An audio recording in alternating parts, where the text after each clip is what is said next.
जिस तरह शोशे का कॉन्सेप्ट है। अब देखें, ये जो शोशा है, ये वाला, ये जो नजर आ रहा है आपको, ये के नुक्तों को रिप्रेजेंट कर रहा है। ये हिस्सा जो है, ये बे का हिस्सा है, ये बे के नुक्ते को रिप्रेजेंट कर रहा है, और ये ऊपर ये के नुक्तों को, और ये शीन के 3 दंदाने गौर से देखें अगर आप, तो ये इस तरह एक लफ्ज कंप्लीट हो गया है। प्यारा भी लग रहा है, ये बिल्कुल एक्यूरेट है। इसी तरह बेशतर के अंदर देखिए, दंदाना, ये शोशा है और ये दंदाना है। ये वाला जो नजर आ रहा है आपको, ये शोशा है, यहाँ पे इसको शोशा बोलेंगे, और ये क्या है, दंदाना।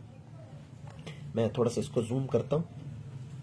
उसके बाद ये 3 दंदाने शीन के, और ये वाला हिस्सा जो है यहाँ पे, ये तेरे तर, और ये जो शोशा है, ये के नुक्तों को रिप्रेजेंट कर रहा है।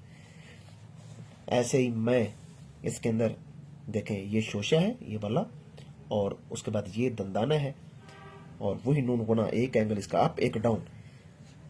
तो बच्चे क्या करते हैं, ये दोनों आपस में बराबर कर देते हैं। इस चीज से आपने बचना है। और यहां से ये उर्दू गिनती का ये 3, ये थोड़ा सा आपने इसके साथ सीड ऑफ एप्पल, और ये आखिर में ये है। अब ये यहाँ पे प्यारा लग रहा है। तो आप जब इसको नीचे से शुरू करेंगे यहां से, तो ये बहुत बदसूरत हो जाएगा और बहुत ज्यादा नीचे चला जाएगा लाइन के। तो इसलिए इसको आपने नहीं करना, इस चीज को देखना है आपने। तो आपने इसको यहां से ऊपर से शुरू किया, और उसके बाद ये फे, ये हे, और ये वो, ये पूरा पूरा जो है ना, ये लफ्ज यहाँ पे आराम से आ गया है, मफहूम। ये प्यारा भी लग रहा है, यहाँ पे आ गया है। ऐसे करते हैं, ये छोटी है। अब ये देखिए, बुरा लग रहा है। आपने इसके लिए दरमियान से, ये दरमियान से ऐसे करके, बिस्मिल्लाहिर्रहमानिर्रहीम। तमाम स्टूडेंट, उम्मीद है आप सब लोग खैरियत से होंगे। मैं हूं खिजर हयात, और आप देख रहे हैं मेरा YouTube channel Khizar writing studio. आज हम कुछ उर्दू के अल्फाज हैं, वो हम आपको लिखना सिखाएंगे, और तवज्जो के साथ आपने बातों को समझना है। थोड़ी सी गलतियां हैं, जिनको अगर आप लोग ठीक कर लो तो आपकी उर्दू की राइटिंग बहुत जल्द खूबसूरत हो जाएगी। तो चलते हम अपने सेशन की तरफ। देखिए, ये जो रकबे का असूल आपको नजर आ रहा है, इसको अगर आप लोग समझ जाते हैं तो बहुत सारे अल्फाज की बनावट आपको आ जाती है। देखें, इसकी पार्टीशन आप कर लिया करें लाइन की। ये सबसे ऊपर वाला डार्ट, ये फिर को ये दरमियान में एक डार्ट लगा दिया, और उसके बाद एक डार्ट नीचे आ गया। अब आपको ये मैं वाज़ेह बात बता दूं कि दाल और बे से जितने भी अल्फाज बनते हैं, या इनके ऊपर जो कुछ भी तख्तियां आप लगाएंगे, तो उसकी जगह इन 2 डाट के दरमियान होगी। ठीक है, यानी कि ये इसी के नीचे नीचे चलेंगे। ये वाला जो एरिया है ना नीचे, ये इनका है, इनसे बनने वाले अल्फाजों का है। और जो ऊपर वाला डाट, और बिल्कुल जो ऊपर ऊपर ठहरा है ये, और दरमियान वाला, ये वाला जो एरिया है, इसके लिए भी आपने क्या करना है, इसके लिए आपने जीम और अलिफ से जितने भी अल्फाज बनेंगे, जीम और अलिफ से जितने बनेंगे, या जिनके ऊपर जीम और अलिफ लगेगा, तो ये ऊपर वाले एरिया पे आएंगे। देखें, अगर आप इस्तेमाल गलत करेंगे लाइन का, तो आप के अल्फाज जो है ना टेढ़े हो जाएंगे, छोटे हो जाएंगे। ये देखें, अब ये सीन, तोए और हे, अब ये ऊपर से शुरू करना था आपने, यहां से। ये उर्दू गिनती का ये 3, ये थोड़ा सा आपने इसके साथ सीड ऑफ एप्पल, और ये आखिर में ये है। अब ये यहाँ पे प्यारा लग रहा है। तो आप जब इसको नीचे से शुरू करेंगे यहां से, तो ये बहुत बदसूरत हो जाएगा और बहुत ज्यादा नीचे चला जाएगा लाइन के। तो इसलिए इसको आपने नहीं करना, इस चीज को देखना है आपने।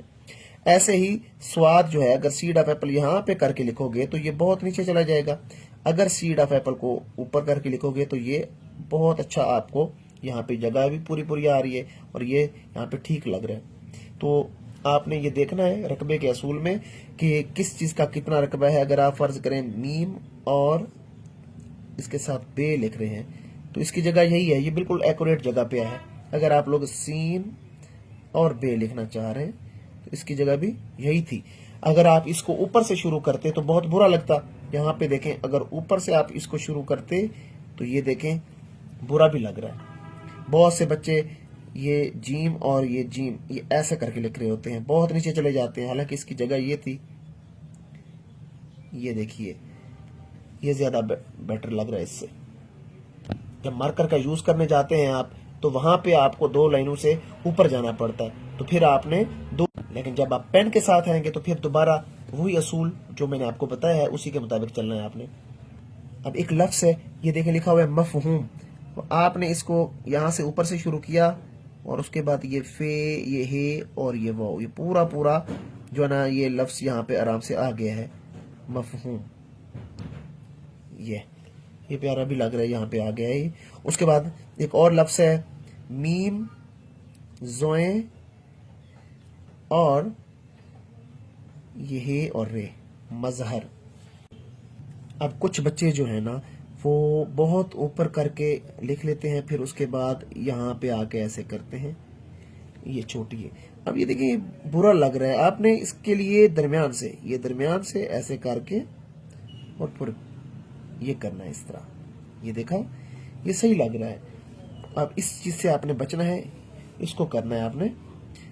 और इसी तरह जीम और आइन और हे, ये भी ऐसे करके लिखते हैं, हालांकि इस तरह नहीं लिखा जाता। आपने क्या करना है, बिल्कुल दरमियान में यहां से करके ये बेहतर लग रहा है। इसी तरह जुम्मा, इसको भी मीम, ये आइन और ये हे, ये सही लग रहा है। और उसके बाद है मीम लाम मीम और आइन। अब इस आइन की तख्ती आपने पिछले क्लास में पढ़ी है कि दो के हेड को डबल करना है। ये देखें, ये दो का हेड है, इसको हमने क्या करना है, डबल करना है। ये टू का जो हेड है इसको हमने डबल करना होता है। इसमें देखें, गौर से देखें कि ये वही टू का हेड है लगा हुआ है। यहाँ पे मैं दो लिख रहा हूँ ना, ये देखें दो। अब टू के हेड को डबल किया, इसकी बनावट ये ऐसे करके यूं, और उसके बाद फिर ऊपर की तरफ आए और फिर आपने यूं नीचे आना है। मीम के साथ लिखना चाह रहे हैं ये ऐसे, अगर इसको बे के साथ लिखना चाह रहे हैं तो यूं करके लिखेंगे। सबकी बनावट एक ही है, यानी दो के हेड को डबल करना है आपने। यहाँ पे देखें मैंने मार्कर से लिखे हुए हैं, ये बनावट आपको समझ आ जाएगी। देखें कैसे नीचे की तरफ आपने आना है। बहुत से बच्चे इसको जेड की फॉर्मेशन में लिखते हैं, ऐसे करके यूं। अब ये फॉर्मेशन जो है ये गलत है, ये ऐसे करके लिख देते हैं, ये जेड की फॉर्मेशन है। यहाँ पे देखें, मैं इसको अगर यूं करूंगा तो ये जी बन जाएगा। गौर से देखें अगर आप, तो ये जी बन रहा है, तो इससे आपने नहीं लिखना। ये टू की फॉर्मेशन में प्यारा लगता है, क्योंकि उर्दू लिख रहे हैं आप तो ये टू की फॉर्मेशन में ज्यादा बेहतर लगेगा। अब यहाँ पे देखा किस तरह बनावट है अल्फाजों की, और तमाम जो तख्तियां हैं इसमें लगी हुई हैं, और प्यारा भी लग रहा है। ये आइन का इस्तेमाल कैसे किया है, जो दरमियान में आइन है वो कैसे लगा हुआ है, तो इसकी प्रैक्टिस करेंगे तो ये बहुत जल्द आपको आ जाएगा। देखें ये सारी चीजें प्रैक्टिस के साथ आती हैं।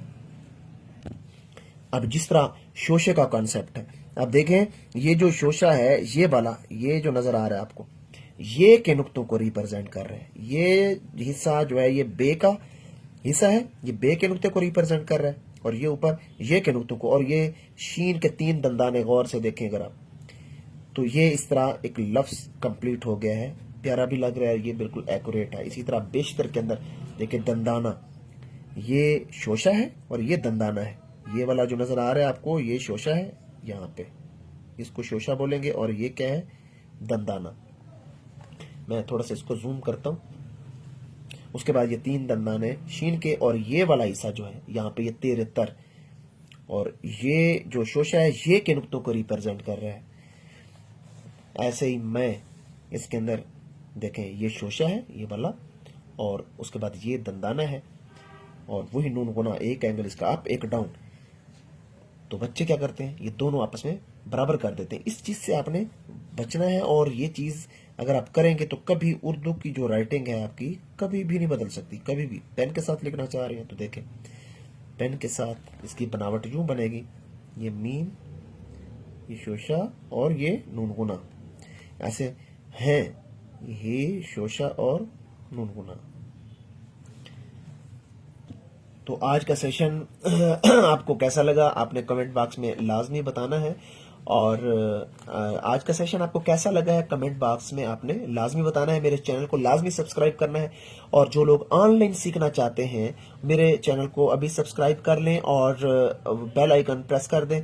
मेरा जो व्हाट्सएप नंबर है वहां से आप रब्ता करके ऑनलाइन क्लास का हिस्सा बन सकते हैं। बहुत मुनासिब फीस है, और ऑनलाइन क्लास जो पेरेंट्स अपने छोटे बच्चों की राइटिंग के लिए परेशान है उनके लिए खास तौर पे ऑनलाइन प्लेटफॉर्म बहुत सूट करेगा।